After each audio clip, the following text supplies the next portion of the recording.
What if your dog secretly hates something you do every single day? You'd want to know, right? The problem is, dogs don't always complain the way you'd expect. They don't scratch the walls, they don't knock things over, they just quietly pull away. And most owners never realize what pushed them away in the first place. Some of what you're about to hear will surprise you, because these aren't obvious mistakes. They're things that feel loving, things that feel completely normal, things you'd never even think twice about. Let's start with one almost everyone gets wrong. 1. Burning candles and essential oils. You know that eucalyptus diffuser you run every evening to unwind after a long day? Your dog is not unwinding, not even close. While you're enjoying the calm, your dog is trapped in a cloud of scents so overwhelming, it's practically short-circuiting their entire sensory system. A dog's nose has over 300 million scent receptors. Yours has about 6 million. So that light lavender candle, to them, it's like being locked inside a room stacked floor to ceiling with open perfume bottles with absolutely no way out. But it gets worse. Essential oils like tea tree, eucalyptus, and pennyroyal aren't just overwhelming to dogs, they are actually toxic. Dogs have a limited ability to metabolize certain phenols and monoterpenes found in these oils, meaning their bodies physically cannot break down these compounds safely.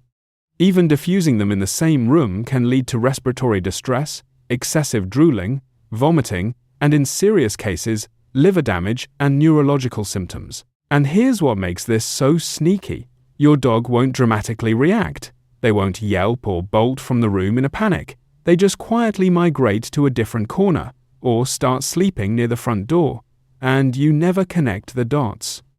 That silent withdrawal, we're going to come back to that in the last part of this video, because the way dogs go quiet when something is wrong is one of the most misunderstood and heartbreaking things about them. So if you love your candles, here's the move. Switch to dog-safe alternatives. Keep the room ventilated. And never run essential oil diffusers in spaces your dog cannot freely leave. Your relaxation ritual shouldn't come at the cost of their health. 2. Forcing them to share resources. Do you have more than one dog?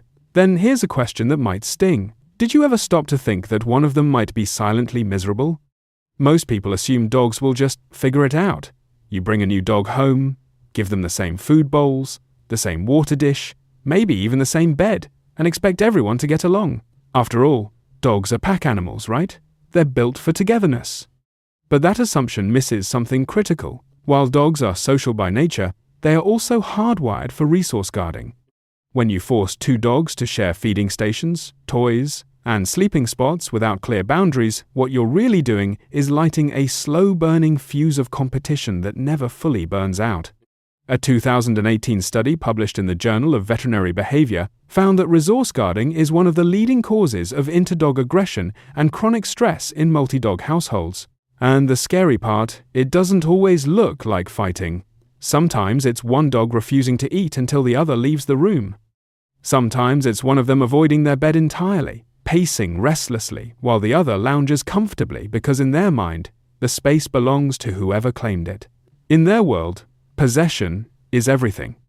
The fix isn't complicated, but most people skip it. 1 feeding station per dog, in separate locations, separate water bowls, individual beds, designated personal spaces. Physical separation matters just as much as square footage, because personal territory equals safety in a dog's world. You don't need a bigger house, you just need to stop forcing them to compete for every single thing. 3. Hugging them when they lean in. Your dog comes over, nudges your hand, maybe leans against your leg. What do? Be honest. You wrap your arms around them and pull them in for a big hug, right? And most of the time they just stand there still, not pulling away, so you assume they love it. Here's the truth.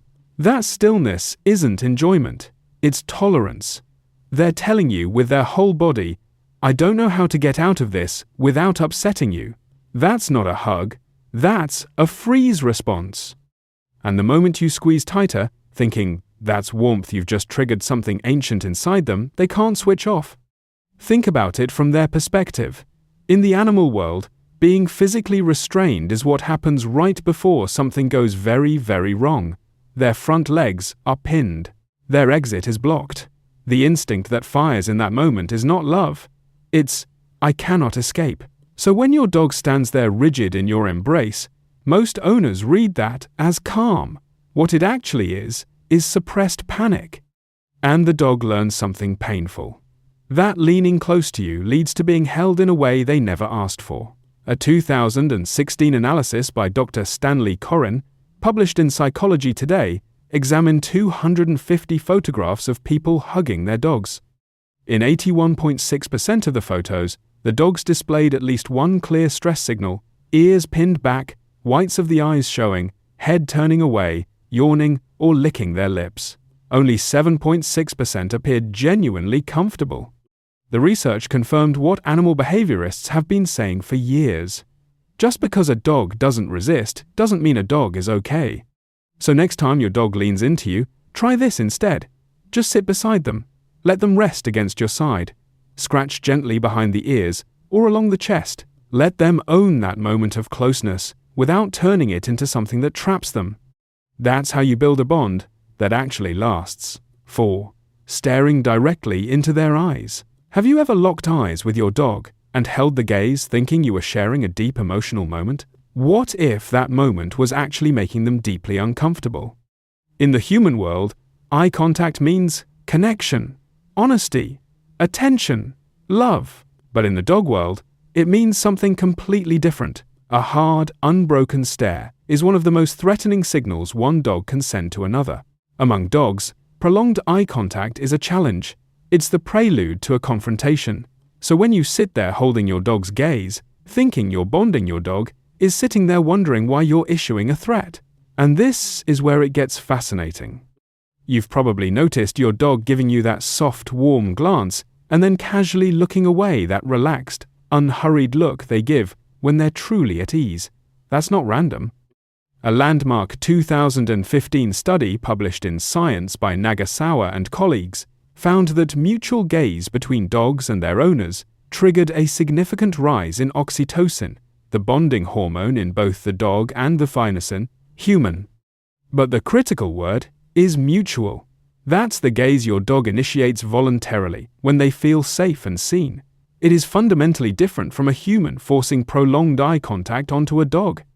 Renowned dog behaviorist Turid Rugaus identified looking away as one of a dog's core calming signals, the language they use to de-escalate stress. When you force them to hold your gaze, you're asking them to shut off their own emotional regulation. The soft, voluntary glance, that's the love. The forced stare, that's the threat. So here's the shift. Stop trying to hold your dog's gaze like you would with a person. Let your eyes go soft, blink slowly, look away gently. Do it calmly and without expectation. Most of the time they'll glance back at you with those warm, relaxed eyes. That tiny exchange says more than 100 hard stares ever could. It's your dog telling you, I'm safe with you. And this time, you're actually speaking their language. 5. Moving their things without warning. Have you ever rearranged your furniture and noticed your dog acting completely unsettled for the next few days? Most people chalk it up to dogs being dramatic. But what's actually happening is far deeper than that. Dogs don't experience their home the way you do.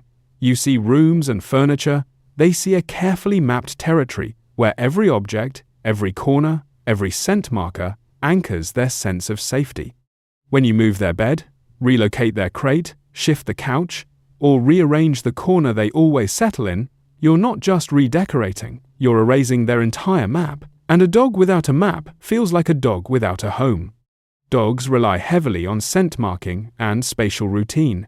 They carry scent glands in their paws, their face, and along their body, and they use them constantly to anchor their territory. That's why your dog rubs their chin along the edge of the couch, or scratches the ground after going outside. They're not being quirky. They're laying invisible markers that tell them, this is mine, this is safe. When you remove those anchor points, that sense of security disappears with them. And it shows up in ways most people miss. A dog who suddenly paces at night. A dog who stops eating for a day. A dog who starts having accidents indoors. These aren't random behavioral glitches. They're stress responses to an environment that no longer makes sense to them. So if you need to make changes, do it gradually. Move one thing at a time. Let them re-explore and re-scent the space. And never relocate their core essentials, their bed, their feeding station, their crate, all at once. Small shifts feel like adjustments. Big ones feel like a threat. 6. Ignoring them when they try to reach you. Remember when I said we'd come back to the way dogs go quiet when something is wrong? This is that moment. And it might be the most important part of this entire video. Here's something most people don't fully understand. Dogs communicate with humans in ways they don't even use with other dogs. The pawing at your knee, the specific bark they save just for you, the way they bring you a toy the moment you walk through the door. Over 15,000 years of co-evolution, dogs developed signals designed specifically to reach us. They didn't just adapt to live beside humans. They built an entire communication system for us. So what happens when you ignore it? Think about what that actually means.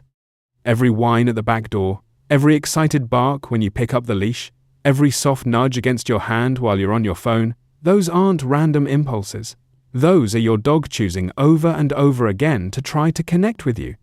And when you scroll past them, talk over them, or just don't respond at all, something shifts. They don't bark louder. They don't try harder. They just stop. A 2005 study by Peter Pongrax and colleagues found that humans can accurately identify the emotional content of different dog barks, whether the dog was playing, facing a stranger, or experiencing separation. They're not just making noise, they're sending a specific message. They know you're there. They know your voice. The question is whether you're responding back. And this is where it connects to everything we've talked about today. The diffuser that quietly pushed them out of the room, the resource battles they fought without a sound, the hug they endured that they never asked for, the stare that felt like love but landed like a challenge, the home you rearranged without warning. Every single one of those mistakes has something in common. Your dog never complained. They just slowly, quietly pulled away, and most owners never noticed until the distance was already there. So, talk back. When they bark, respond. When they bring you something, acknowledge them. You don't need to understand every sound. You just need to show up. Because a dog who keeps trying to reach you is a dog who still believes you're listening. And that belief is not something you want to lose.